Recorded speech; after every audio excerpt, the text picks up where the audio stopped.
Now we're crossing the USA south to north, but what I didn't really mention is we're going to be crossing two countries. Big boys. Alright, let's see where they're going. Well, that's definitely a BMW, one of them. Tell from the side stand. And a KTM and a Moscow Moto tank bag. Rather than double back to Seattle and then head to Vancouver, I've come up with a different idea. Generally, I want to avoid big cities, so we're going to take the boat, the MV Coho, over to Vancouver Island, to Victoria specifically. I try and make it so every few days on the bike I have one day off, or at least a short day to recharge a little, walk around, see the sights, and also pick up a few things I might need. So that's why we're headed to the island. On this ship, usually the bikes all stay to the left side and tie off to the railings, so I'm slightly confused by what happens next. Okay. Stairs on the left is where I tied up last time. There's the ropes hanging down. Still a couple more turning up. As I'm waved through to the right-hand side of the ship, I'm wondering what exactly I'm meant to tie onto. The deckhand does indicate that there's a rope to my right, but I'm not sure how that's going to stop the bike from falling. Not until I see the wedges hidden on the ground.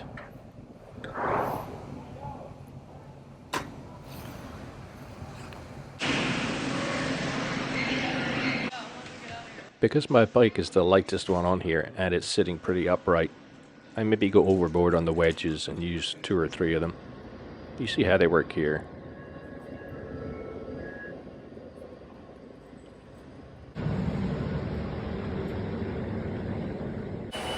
The crossing is about 90 minutes. There is coffee and food on board. Strangely to me, there's also a duty-free shop. I've never seen that before on a ferry. A lot of bicycles on the deck, including a couple that are really well thought out. The boat does roll a little more than I was maybe expecting, so in my paranoia, every 20 minutes I poke my head down onto the car deck and take a look. Obviously everything's fine, but more amusingly, the last 2 cars on haven't used their handbrakes. They've just left it in park, and they're so close together that they keep nudging each other. It's not long before there's an announcement over the tannoy to those drivers. The final part of the journey into the harbour in Victoria really gives you an idea of how pretty this place is. It's home to about 92,000 people, and it is the capital of British Columbia.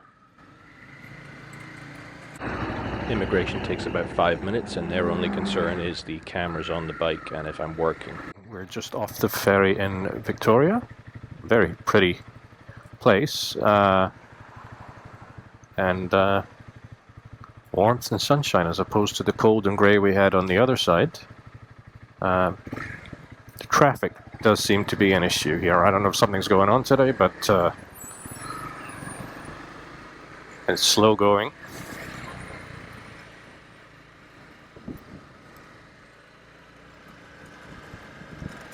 Alright. Come on, come on, come on.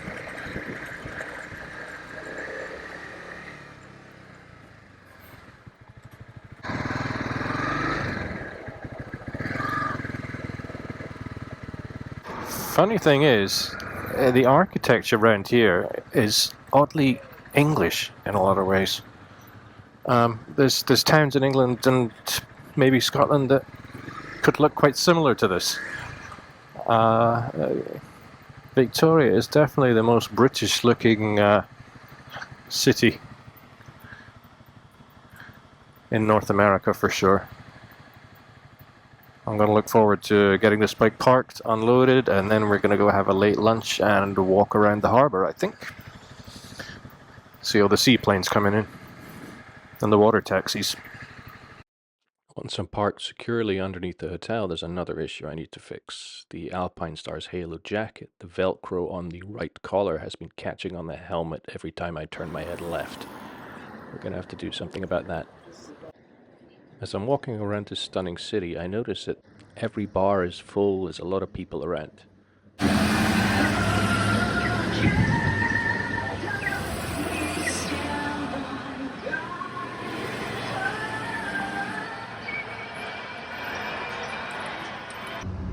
past this amazing looking Chinese school before I find the second oldest Chinatown in North America after San Francisco. And I find a small store where I end up buying the cheapest bandana so I can cut it up to repair the helmet.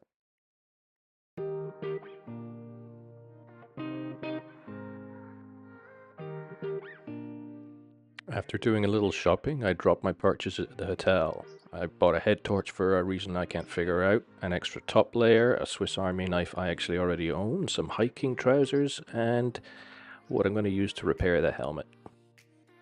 After a really nice dinner, I head back and begin my evening as a seamstress.